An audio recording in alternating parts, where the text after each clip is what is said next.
बिस्मिल्लाहिर्रहमानिर्रहीम। स्टूडेंट, आज का जो आपका टॉपिक है वो हम क्वेश्चन सॉल्व करेंगे 4.25 से नेक्स्ट क्वेश्चन जितने भी आपके पास हैं।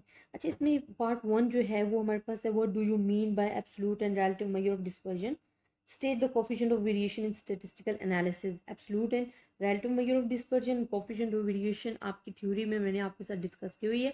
आप प्ले लिस्ट में जाके देखोगे BS लेवल के लिए जो डॉक्टर शाहिद कमाल और शेर मोहम्मद चौधरी की बुक है, उसमें आपको ये गिवन है। अच्छा, इसका पार्ट बी जो है ना वो मैं आपको करवाऊंगी। थ्योरी एंड एग्जांपल्स में ईच एंड एवरीथिंग आपके साथ प्रीवियस डिस्कस कर चुकी हूँ। इसका पार्ट बी है, given below in the is the distribution of weekly income of 100 house hold in a locality A, calculate the standard deviation. Income given है, F given है। If 123 house hold in a different locality be had a mean weekly income is this and standard deviation आपको given है, compute the variability of weekly income of two localities. अब देखिए, आपको income given है, F given है, या आपके questions में गिवन है, वो आपको कहने कि आपने कंप्यूट करना है स्टैंडर्ड डिविएशन और फिर दोनों का आपने फाइंड करना है कंपैरिजन, कोफिशिएंट ऑफ वेरिएशन, ए के लिए भी बी के लिए भी। अब लोकेलिटी ए के लिए अगर हम कर रहे हैं जो कि हमारे पास गिवन है, और बी के लिए उन्होंने ऑलरेडी दिया हुआ है कि जी 120 n है आपके पास, मीन ये है स्टैंडर्ड डिवीजन। तो जो हमने फाइंड करना है ना, सबसे पहले हम वो करते हैं। जो सेकंड में तो वो ऑलरेडी आपको ईच एंड एवरीथिंग गिवन है। आपने क्या करना है स्टूडेंट, सिंपल मेथड से भी कर सकते हो और म्यू का मेथड भी यूज़ कर सकते हो।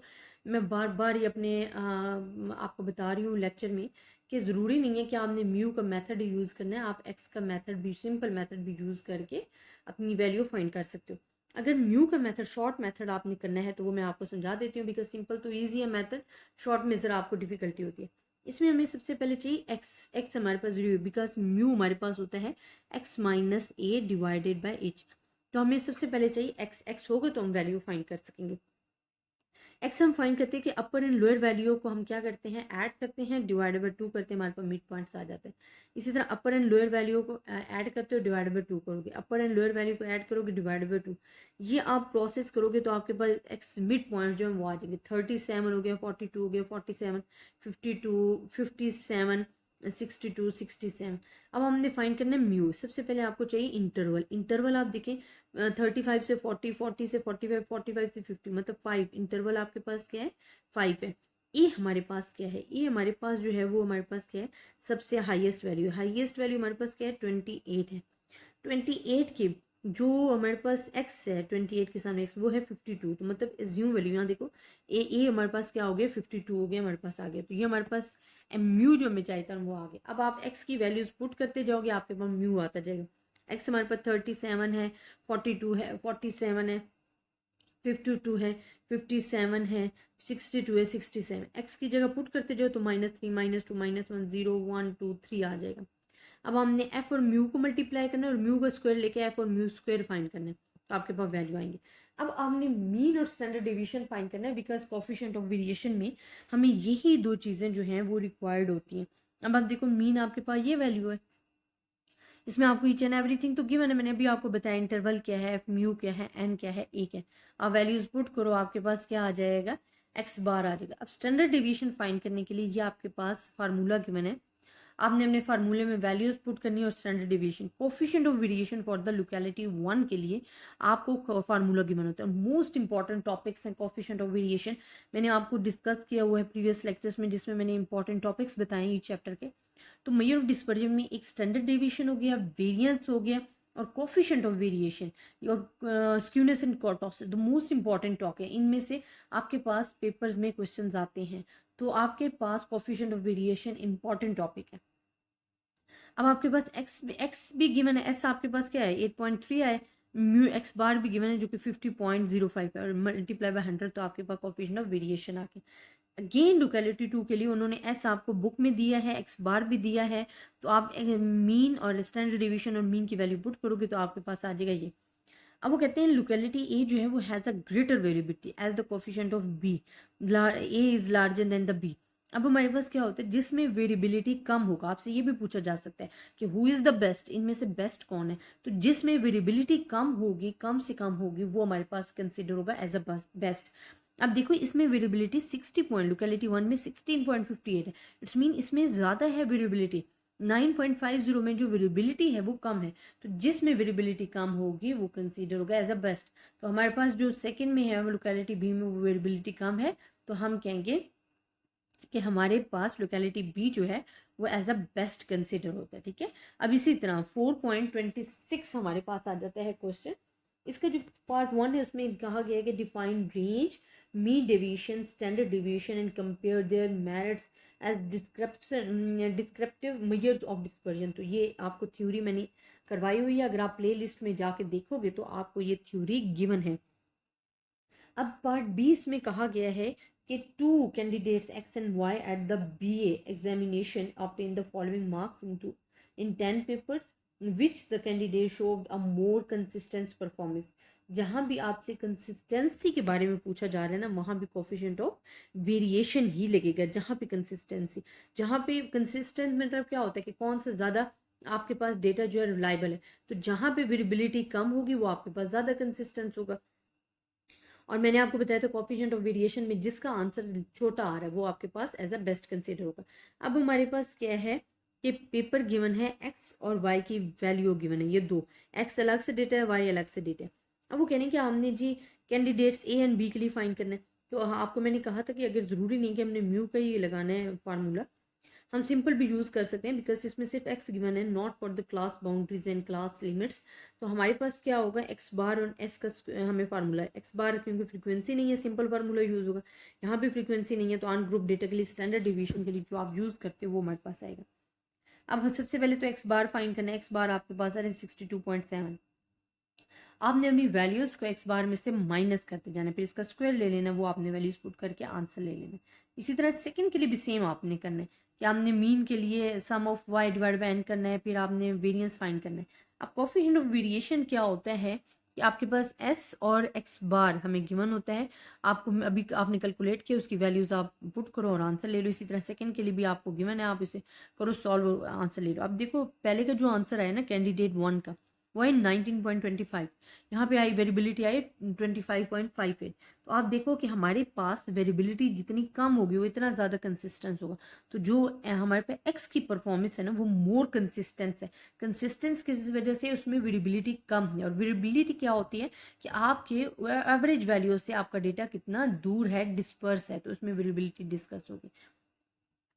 4.27 पार्ट ए आपको गिवन है, तो कहते हैं calculate the corrected coefficient of variation when mean and variance, uncorrected variance and class limits interval is given है।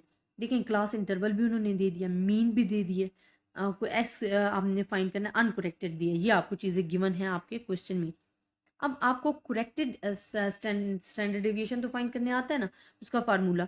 अब आप एस की जगह अनकरेक्टेड की जगह वैल्यू पुट करो, एच की जगह आप 3 पुट करो, 12, जब इसे सॉल्व करोगे तो आ जाएगा। इसी तरह एस करेक्टेड के लिए आप ये फाइंड करोगे। अब coefficient of variation corrected standard deviation mean multiply by 100, तो ये आपके पास वैल्यू आ जाएंगे, तो ये हमारे पास कोफिशिएंट ऑफ वेरिएशन जो है करेक्टेड वो आ जाएगा। पार्ट बी इसका गिवन है, the following are the scores made by two batsmen A and B in the series.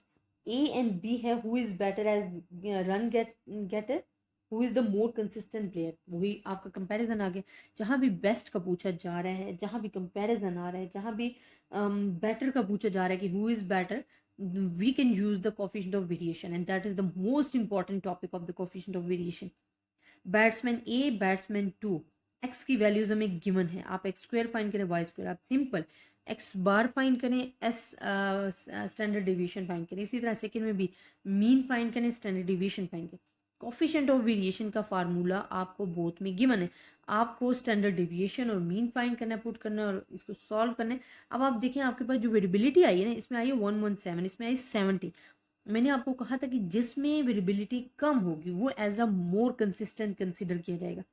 अब आप इन दोनों में देखो कि जो आपके पास सेकेंड पार्ट है उसमें आपके पास वेरिएबिलिटी आई है 7.45, तो ये more consistent as compare to 1। तो हम कहेंगे जो हमारे पास कंसिस्टेंस और बेटर डेटा है वो एज बैट्समैन बी है, जो कि हमने अपने क्वेश्चन में सॉल्व कर लेना है। इसी तरह आपके पास आ जाता है जी 4.28, जिसमें आपसे कोफिशिएंट ऑफ वेरिएशन का पूछा गया है। फर्स्ट तो इसका क्वेश्चन वो भी थ्योरी है, एब्सोल्यूट डिस्पर्जन, रिलेटिव डिस्पर्जन। अच्छा ये थ्योरी भी इंपॉर्टेंट है कि difference between the absolute and relative dispersion आपसे पूछा जा सकता है, और property of standard division. Second में वो कह रहे हैं कि जी आपके पास ये वेट्स गिवन है और एफ गिवन है, तो आपने जो कोफिशिएंट ऑफ वेरिएशन फाइंड करना है। तो सिंपल है स्टूडेंट, आप मिड पॉइंट्स फाइंड करो, बिकॉज आपको क्या गिवन है, क्लास लिमिट्स गिवन है। आप इनको क्या करोगे कि प्लस करोगे, डिवाइड बाय 2 करोगे, ये ऐड किए डिवाइड बाय 2 किए तो हमारे पास एक्स आ गए, ये भी ऐड किए डिवाइड बाय 2 किए तो हमारे पास एक्स आ गए, ये एक्स की वैल्यूज जो हमारे पास हैं वो आ जाएंगी। अब हमने फाइंड करना म्यू, म्यू हमारे पास किसके इक्वल होता है, x minus A divide by H. H तो आप फाइंड कर लोगे, इनमें डिफरेंस आप देखो 9 का डिफरेंस से आ जाएगा, अच्छा आ जाएगा। ए हमारे पास जो सबसे हाईएस्ट फ्रीक्वेंसी होती है ना, उसके सामने जो एक्स की वैल्यू होती है, जिन्हें 149 आ गया आपके पास, तो ये आपके पास आ जाएगा। अब हमने म्यू फाइंड करना है, एक्स की वैल्यूज पुट करते जाना है, तो म्यू आ जाएगा -3 -2 -1 0 1 2 3। हमारे पास f mu and f mu square because formula requirement है, तो वो आपके पास आ जाएगी। अब आप देखो, हमने एक्स बार फाइंड कर लेना है, जिस तरह मैंने आपको प्रीवियस बताया है, और अनकोरेक्टेड है, इसको करेक्ट करना है आपने इस तरीके से जो कि हम अभी करते आ रहे हैं शेफर्ड करेक्शन की। तो हमने कोफिशिएंट ऑफ वेरिएशन जो कि mean standard division divided by mean multiply by 100 है, आपने सॉल्व करना है। इसी तरह ये करेक्टेड के लिए करना है, आपने करेक्ट करने के लिए कोफिशिएंट ऑफ वेरिएशन, तो जो कोफिशिएंट ऑफ वेरिएशन आएगा वो आपके पास आएगा 9.17। इसका जो सी पार्ट है ना, उसमें आपको दोनों के, वो कहते हैं manufacture of television tubes have 2 types of tubes A and B, the tubes have the mean like, mean भी आपको गिवन है, मीन ए और मीन बी गिवन है, स्टैंडर्ड डिवीजन ए और बी गिवन है। तो कहते हैं आप जी बताएं इनमें से ग्रेटर कौन सा है, बेस्ट कंसिस्टेंस कौन सा है, तो हमने इन्हें चेक करना है। अब हमने बताना है कि बी जो है वो has a greater absolute dispersion, consistence ज़्यादा है, उसमें विजिबिलिटी कम है। आप देखो इसमें 16.4 आंसर है, इसमें 18.4 है। और tube A has a greater relative dispersion, relative dispersion क्या होता है कि सिंपल, यहाँ तो हम कोफिशिएंट एब्सोल्यूट में बता रहे थे ना, यहाँ रिलेटिव डिस्पर्जन है, coefficient of variation is A is large. अगर सिंपल हमने देखना तो ये हमारे पास larger as compare to B, लेकिन अगर कंसिस्टेंसी और विजिबिलिटी चेक करनी है तो उसमें हमारे पास जो एक्सीड करेगा वो बी पार्ट होगा। तो ये आपके पास सॉल्व हो जाता है। तो आई होप स्टूडेंट आपको समझ आया होगा। अगर आपको किसी भी किस्म की प्रॉब्लम है आप मुझसे डिस्कस कर सकते हो। इंशाल्लाह नेक्स्ट हम 4.29 से आगे जितने भी क्वेश्चन है वो सॉल्व करेंगे। ज़्यादा से ज़्यादा स्टूडेंट्स के साथ शेयर कीजिएगा, अपनी दुआओं में याद रखिएगा। अल्लाह हाफिज़।